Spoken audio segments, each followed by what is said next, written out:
नमस्कार मित्रों, मैं प्रोफेसर रजनीश पुनः हाजिर हूँ आप सबके बीच एक नया सिद्धांत जहाँ पर सीटेट में एक प्रश्न बनता ही बनता है जिसका नाम है हावर्ड गार्डनर का सिद्धांत। चलो इस पे बात करते हैं। तो गार्डनर आपको आएगा गार्डन महोदय के अनुसार, तो आपको इनका पूरा नाम था हावर्ड गार्डनर। इन्होंने जो सिद्धांत दिया था उस सिद्धांत का नाम था बहुबुद्धि का सिद्धांत या बहुआयामी सिद्धांत या बहुआयामी सिद्धांत, जिसको कहते हैं थ्योरी ऑफ मल्टीपल इंटेलिजेंस। क्या कहते हैं? Theory of multiple intelligence. ये सिद्धांत दिया था उन्होंने 1983 के अंतर्गत। कब दिया था? 1983 में। एक पुस्तक लिखी थी इन्होंने, पुस्तक का नाम था फ्रेम ऑफ माइंड, अर्थात the theory of multiple intelligence. Frame of mind में दिया था the theory of multiple intelligence. इस सिद्धांत में इन्होंने किस किस की बात की थी, तो आपको ध्यान रखना इस सिद्धांत में इन्होंने सिद्धांतों की कुछ बात की थी। उन की पॉइंट को ध्यान रखना है और सीटेट का पेपर हमें सॉल्व कर लेना है। पहली बात देख लो आप, इन्होंने क्या कहा था। इन्होंने पहले सिद्धांत में बात की थी, यह सिद्धांत पाठ्यक्रम निर्माण के लिए, किसके लिए?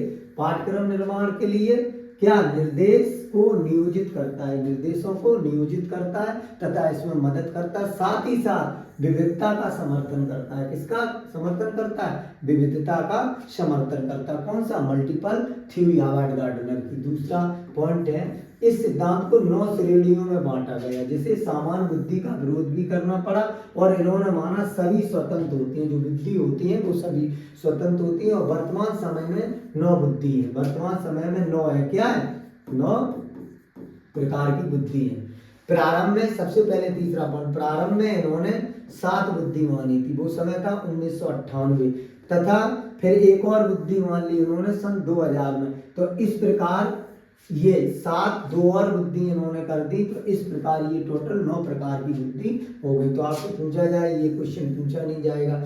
सभी समान, इन्होंने ये कहा था जो बुद्धि है सभी बुद्धियों का अपना एक अलग महत्व होता है, सभी को समान महत्व दिया, जिसको इन्होंने सभी को महत्व को और का इन्होंने विरोध किया था। तर्कपूर्ण, इन्होंने जो बुद्धि मानी है वो पहला जो सिद्धांत था तर्कपूर्ण या लॉजिकल बुद्धि माना, जिसको इन्होंने गणितीय बुद्धि या वैज्ञानिक बुद्धि या संख्यात्मक बुद्धि या संख्यात्मक योग्यता बुद्धि। इसमें इन्होंने बताया है कि वैज्ञानिक चिंतन व समस्या समाधान की योग्यता रखता है। जो व्यक्ति, कोई भी व्यक्ति हो, तर्कपूर्ण बुद्धि उसी करेंगे जिसमें वो चिंतन कर सके और समस्या का समाधान कर सके। क्या कर सके? चिंतन के साथ साथ समस्या का समाधान। उन्होंने ये भी बताया कि इस बुद्धि के अंदर या तो अभियंता आ जाएगा, ठीक, या गणित शास्त्री आ जाएंगे, इसमें दार्शनिक आ जाएंगे, अर्थशास्त्री आएंगे, लेखाकार और नोबेल पुरस्कार के विजेता, ऐसे लोग इस बुद्धि के अंतर्गत पाए जाएंगे। कौन से भैया? पुनः देखो,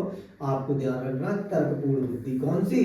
तर्कपूर्ण बुद्धि में ये लोग आ जाएंगे, है ना। जैसे आपका इंजीनियर, अभियंता को क्या कहेंगे? इंजीनियर, है ना। गणित शास्त्री, दर्शन शास्त्री, समाज शास्त्री, लेखा शास्त्री, अर्थशास्त्री। दूसरी बुद्धि जो इन्होंने बताई है वो बताई है भाषाई बुद्धि, लिंग्विस्टिक। इसको शाब्दिक बुद्धि या वाक बुद्धि भी कहा गया। क्या कहा गया? शाब्दिक बुद्धि या वाक योग्यता, है ना। इन्होंने इसमें माना है भाषा के प्रति जो व्यक्ति संवेदनशीलता रखता हो, अनुवाद करने की क्षमता रखता हो, समझने की क्षमता रखता हो, लिखने व बोलने की योग्यता रखता हो, जैसे कोई कवि भाषाई बुद्धि के अंतर्गत आएगा, पत्रकार भाषाई बुद्धि के अंतर्गत आ जाएगा आपका, है ना।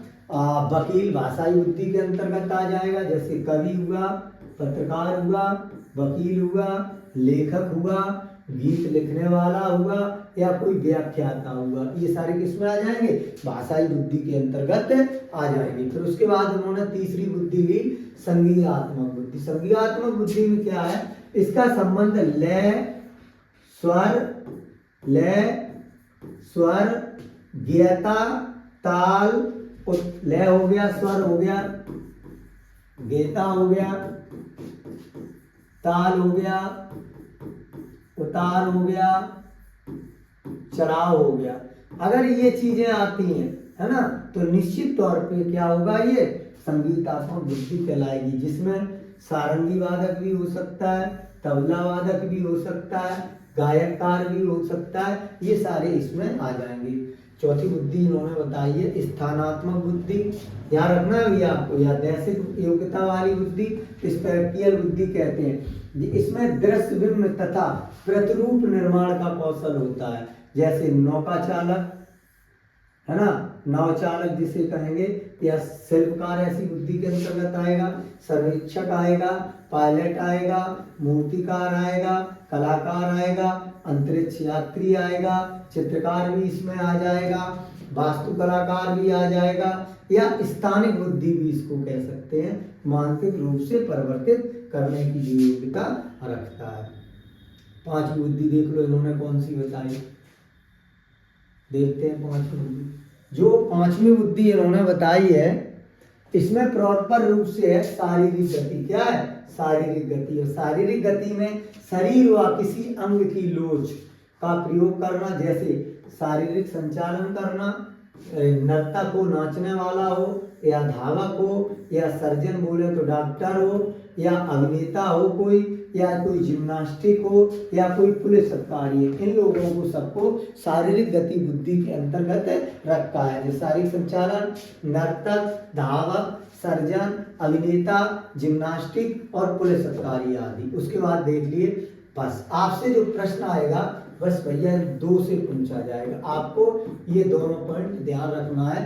जब भी प्रश्न पूछा जाता है तो यहीं से आपका प्रश्न पूछता है। कहां से पूछता है? यहाँ से देखो, अंतर व्यक्तिगत या व्यक्तिगत जिसे कहते हैं इंटरपर्सनल, क्या कहेंगे? इंटरपर्सनल, अर्थात दूसरों को भावों को समझने वाला, है ना, या कोई संवेदनशील व्यक्तित्व का व्यक्ति हो, या तदानुभूति वाला व्यक्ति हो। जैसे एक चिकित्सक होता है वो व्यक्तिगत या अंतर व्यक्तिगत या इंटरपर्सनल कहलाएगा, या कोई विक्रेता हो, या मनोवैज्ञानिक हो, या परामर्शदाता हो, या राजनेता हो, या शिक्षक हो। अब देख लो यहाँ एक उदाहरण देख लो। चिकित्सक होता है तो वो कहता है, जैसे आपने कहा हमारे पेट में दर्द है, तो वो कहेगा कल चावल खाए थे क्या आपने?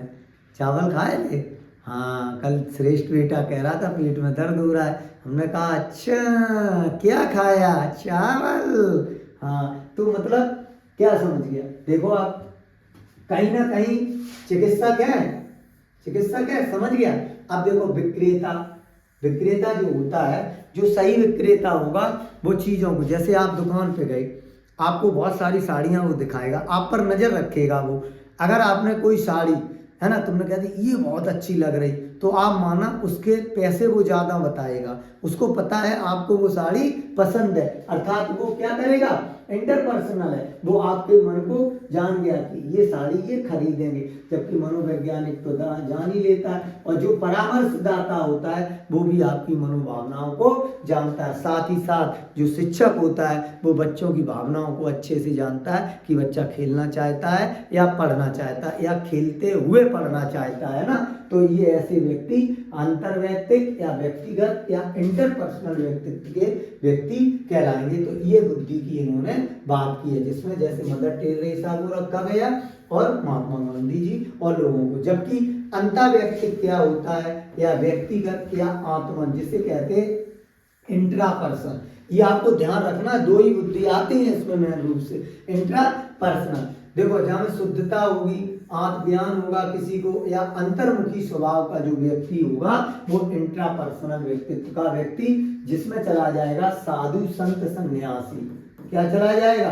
साधु संत और सन्यासी। ऐसे व्यक्तित्व वाले व्यक्ति जिनको शुद्ध आत्म का ज्ञान हो और जो अंतर्मुखी स्वभाव के, ऐसे यहाँ से आपसे ये प्रश्न बनेगा। फिर भी देख लेते हैं लास्ट ये। अब देख लो, प्राकृतिक बुद्धि का मतलब है जो पर्यावरण से संबंधित हो, पर्यावरण को जानकार हो। जैसे एक शिकारी है ना, शिकारी तुरंत समझ जाएगा कहाँ से शिकार करेंगे।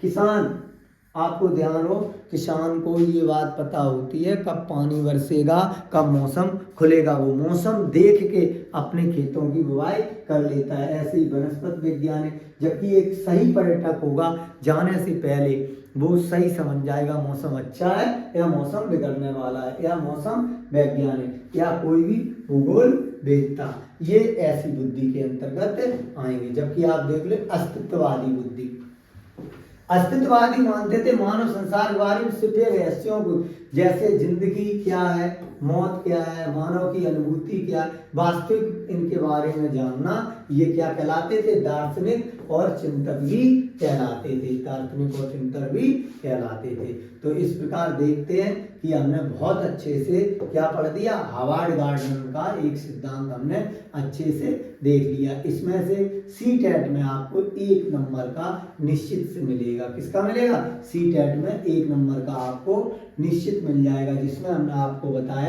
हावर्ड गार्डनर का बहुआयामी सिद्धांत। तो आज के लिए इतना ही। अगर वीडियो अच्छा लगे भाई तो लाइक करो, शेयर करो, सब्सक्राइब करिएगा। Thank you so much. कल फिर मिलते हैं।